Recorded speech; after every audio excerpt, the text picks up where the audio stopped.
first, we're going to give you a little bit of a recap of what's going on. It's going viral over on TikTok. Take a look. Okay, so I've been calling your churches to test to see if they would help feed a starving baby. That woman is quite literally doing the Lord's work. If you're not familiar with her and she hasn't been showing up on your feed, that's Nikalie. She's doing this whole social experiment, but the people on the other end of the line, they don't know it's not real. And she has been calling Christian churches and being like, I have a baby. She doesn't have a baby. And I ran out of formula last night, and she has a sound of a baby crying in the background. And she's like, I ran out of formula last night and I really need some formula. Would you all be able to help? I think she's called like 26 Christian churches. And out of the 26 Christian churches, so-called Christian churches that she's called, like 23 have said, no, they can't help your starving baby. So one of the churches that were exposed by her experiment had this absolutely terrible response. Take a look. On social media a long time ago. It's just a playground for good things, but also evil. So as much good as you can get out of it, you get a lot of evil. And the person who goes around calling churches and putting the voice of a baby crying in the background, and I say, really the person is low. So, like I teach these men over here, if I want to apologize, I want to apologize to the devil. Sometimes Christians get so weak, you forgot we're supposed to rebuke evil. All right, one Kentucky woman is going viral as she conducts a social experiment to see which churches are willing to help feed a starving baby, as you just heard. Nikalie Monroe, a self-proclaimed left-wing veteran and lesbian, has been calling numerous churches around the country asking if they could help feed the baby. Of course, there was no real starving baby to help feed, but it's the recorded responses from the user's inquiry that has the internet talking. So Monroe also is keeping an active list of all the churches who have offered support and those who have not. In the TikTok, she contacts churches as a struggling mother asking for baby formula to feed her imaginary child. Monroe has made more than 40 videos as part of her experiment. As of the 42nd video, only 9 churches have pledged their support, including a mosque, Black churches, and a Buddhist temple, while the other 33 have said no. Now, church leaders and many other Americans are weighing in on the conversation Monroe has sparked.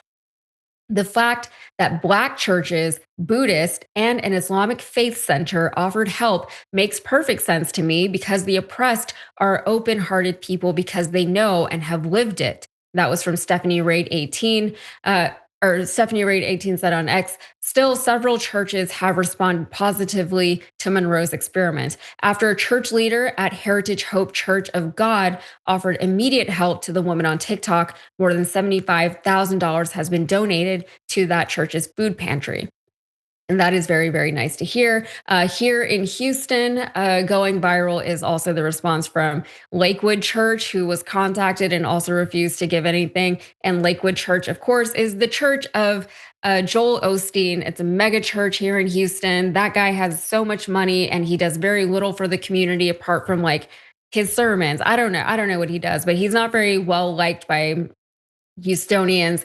The Houstonians who are not attending his church, nobody likes him except for those people who are in the church. The church also, it does nothing for the community in times of need, like times whenever a church would be expected to step up. And I know that whenever we talk about those things, you say things like a natural disaster, like, for example, Hurricane Harvey here in Houston. But also times of need are when the government is cutting food programs for the people, or whenever there is no health care provided to the people. They're supposed to be a beacon of the community. They're supposed to give back to the community, not just to their own churchgoers who are giving them all the money, but to the communities that they serve, right? The people who go to the church give money with that understanding that they're not going to get this money back. It's not a tax, it's a donation. It's voluntary. It's supposed to be voluntary. But I mean, that's part of it. You join the church, you give money to the church, and then the money enhances or protects the community with that money. But these days, we know that these churches are just for-profit organizations. They don't pay taxes. They have all the money. They have no responsibility to the people, to the country, to the communities. And this is what they're doing. And in this time when there is a very specific and acute need, they still cannot step up or will not step up. Was, what do you think? I mean, I don't want to sound like some kind of Catholic chauvinist here. I don't want any Protestants in the audience to get offended, but it's just my opinion that Protestantism in America has completely lost the plot. In terms of what it means to be a Christian and performing acts of charity and acts of service, like that's just not the point of the Protestant Christianity that exists in America. It's about all kinds of other things. It's about, scolding people and explaining who's evil for not living some perfect cookie cutter fundamentalist life.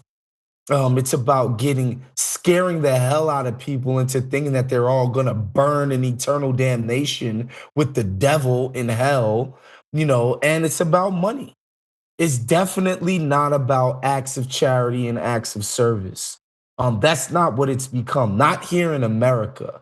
Not here in the home of the mega church and the pastor with the Bentley and the pastor with the Gucci and that kind of thing. And that's not to say a pastor should drive Pintos and wear rags. I'm not saying that. But the ostentatious nature of a lot of the Christianity in America, which is mostly Protestant, um, it's just not there, man. And so I'm not surprised. I'm not surprised at the lack of, willingness to act on behalf of somebody who's in need. Cause that's just like that person that's picking up the phone. It's like, that's not what we do here. Like, I get it. We're ostensibly a Christian, organization, but that's not what we do here. I'm not hired here. My directive is not, when people call you and need help, you need to like marshal our resources to help them. It's like, no, no, no. When people call you, you need to get stuff out of them for us. That's the mission of these churches. And so we can't be surprised by this. And I'm somebody who doesn't really like a lot of these like, you don't identify yourself, like Project Veritas type of things where you go undercover and, the sort of gotcha journalism. I don't really bang with that kind of stuff, even when it makes the right look like ridiculous. But I think calling a church up and being like, look, man, there's a mother who can't feed their baby who's hungry as hell. I think that's well within bounds. Bro, yeah, I think that's the kind of thing you need to stop what you're doing. If somebody called you and your church specifically, there needs to be some level of, man, I need to stop what I'm doing and try to help this person. Like I don't know, that should be our mission as Christians. Is like, what are we doing if we're not helping mothers feed their babies in their time of need? I mean, like to me, this isn't like a gotcha. This is completely inbounds. Yeah, Protestantism in this country has become a for-profit venture. I have a lot of feelings about organized religion in general. I don't feel like it's a good thing for the And most I don't part. think the Catholics are perfect either. Let's not get it Right, right. twisted. They got their own problems. But I can tell you from experience, like, no matter what they do, no matter what crimes they cover up, Mhm. they will make sure they are sending volunteers and sending money and sending food to Mhm. like the most adversely affected areas and neighborhoods of our country. That's just a fact. It's Yeah. just true.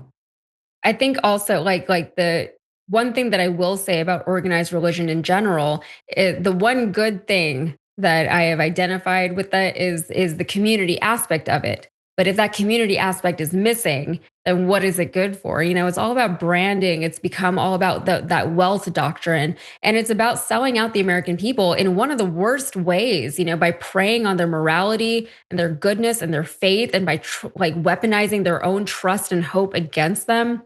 And honestly, if I wanted to grift some Americans, I would start a church. The Kardashians, they have a church. Why do the Kardashians have a church? It's a great question. Some of the worst people have been found out to be the worst people. And instead, they pivoted. They said that they found Jesus and then they started a church or they became like some kind of religious grifters. And, case in point, look no further than Russell Brand.